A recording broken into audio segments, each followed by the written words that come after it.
Hey guys, today is Thursday, February 27th. It's Jack, and I just wanted to talk a little bit more about the things that I've been learning in class, some transitional updates, just, how I've been feeling, and, yeah, basically that's really it. So lately I've been thinking about my trans identity and how that coincides with my black identity, because lately I've been thinking a lot about that, even though in the past that wasn't necessarily a concern for me. Well, I was raised female, obviously. I was raised in the gender binary that most females have to, or choose to abide by, and I wasn't raised in the binary that a lot of young men are raised in. So, and obviously being raised in the female binary, that was very uncomfortable for me.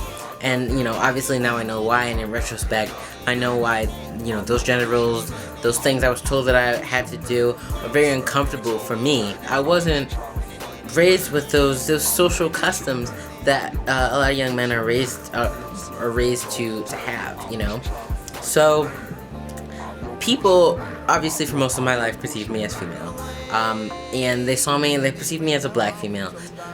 So when people started perceiving me as a black male, that obviously was a little bit different, and I was able to kind of see where that shifted, because in this society, being a black male obviously has a lot of negative stigma and stereotypes surrounded among that. Knowing that is very scary, and that wasn't an identity that I necessarily claimed, mostly because I wasn't validated by people around me that I was a black male. Because up until 4 or 5 months on T, people were still reading me as female. So, and I think a little bit, at least for me, for my transition, is a little bit other people validating my identity. And I'm not saying that that's a good thing or a bad thing, but when I'm surrounded by people who refuse to acknowledge that I'm male, it was very difficult for me to then see myself as male, because in the street were people who didn't know that I was trans. I would go to pay for something, and they would be like, "Here you go, miss," or "ma'am." And even though I was on T, I was 3 months on T, 4 months on T, 2 months on T, I wasn't feeling very male. You know what I mean? I'm rambling, and I'm trying to get this out in a way that is clear as possible.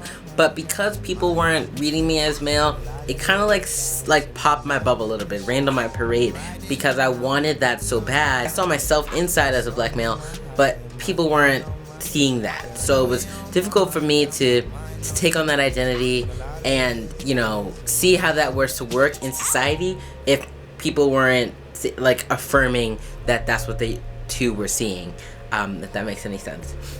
So being a black male in this society obviously is very scary. It's very, with, a lot of young black men being shot and killed. Now that I'm nearly 11 months on T, I passed very close to 100%. We'll talk about that later. But it's just whoa, because even, I'm from the city, the Bronx specifically. But, when I went out, I would go out with my friends, and I'd stay out all hours of the night. Going out and, knowing that people are reading me as a young black man is a lot. I have my guard up a lot more than I did before. It's just something that I'm noticing, and something that I'm very aware of now, and I just needed to, vent about it. Right, and, privilege is another thing that I'm realizing, because this is a patriarchal society. It's very male-dominated. That's changing a little bit, but, not as much as a lot of people would like. But there's privilege surrounded, by your gender, your class, your race, and in a society that is male-dominated, and people perceiving you as male is, in a way, a privilege, because they're it's just the society that we live in. I don't agree with that. I think it's total bullshit, but it's true, But also being perceived as a black male, I would say, is not necessarily a privilege, you know what I mean? And I'm learning a lot about that, and how everything is really connected. Oh my god, my words are escaping me today. So, say for instance, you have two people. One is a man who is disabled, he's gay, and he's upper middle class. And over here, you have another man who is poor, straight, and not disabled, okay? So this man over here who is gay obviously doesn't have privilege with marriage in several states, because a lot of states don't see same-sex marriage as equal to heterosexual marriage. So there's one place where he doesn't have privilege, and this person does. This guy over here who's straight, he can get married in any state, and it's recognized universally. But this gay guy over here, he's disabled, and this guy isn't. So if there was a job, for instance, that was on the 21st floor, and they didn't have any handicap accessible ramps or elevators, then this guy, he couldn't get that job because he's disabled, and the building or the job is not equipped to abide by that and to help him out with that. But this guy over here who's not disabled, he can get to the 21st floor with the steps or anything like that. But over here, this guy, he's rich. So he's upper middle class. He can, buy a house and have a mortgage and credit cards and afford certain amenities that this guy can't. And that's how privilege works, which isn't necessarily something that I saw. I thought that privilege worked in a way where you have privilege and you just have all of the privilege, which clearly is not how that works. So some people can have a lot of privilege but also a lot of disadvantages too, and vice versa. And there was one thing I was reading in this book by a woman named Gail Bederman, and I'll link that stuff below if anybody wants to read it. It's a fantastic book.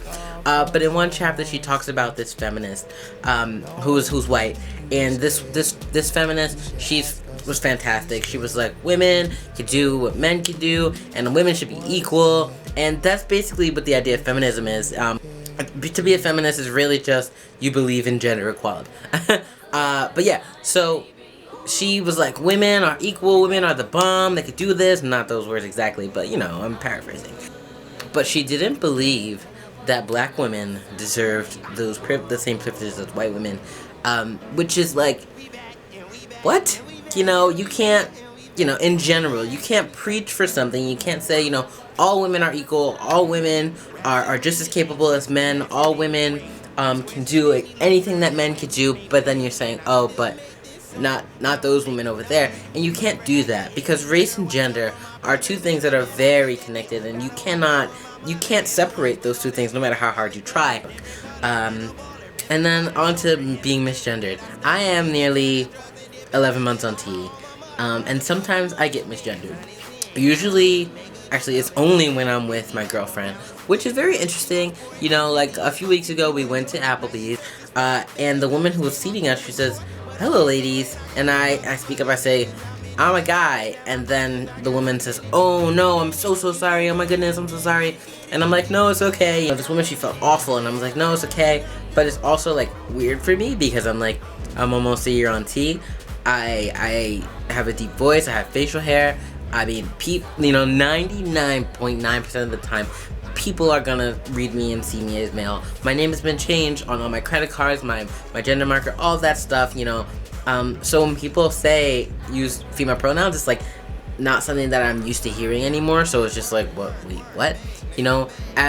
It's very different from when I was on, 1 month or 2 months, 3 months on T, and I was still used to getting called female because I wasn't passing as much as I would have liked. So I was less likely to speak out, one, because I didn't feel that I was passing enough, which is why people were still saying she and miss and all these things, and I was very, I felt very, like, oh my gosh, if I say something, they're gonna hear my voice, or my name's not changed yet, so even if I hand them my ID because I want a drink, and they're like, ma'am, I can't be like, sir, because then when they see my, you know what I mean?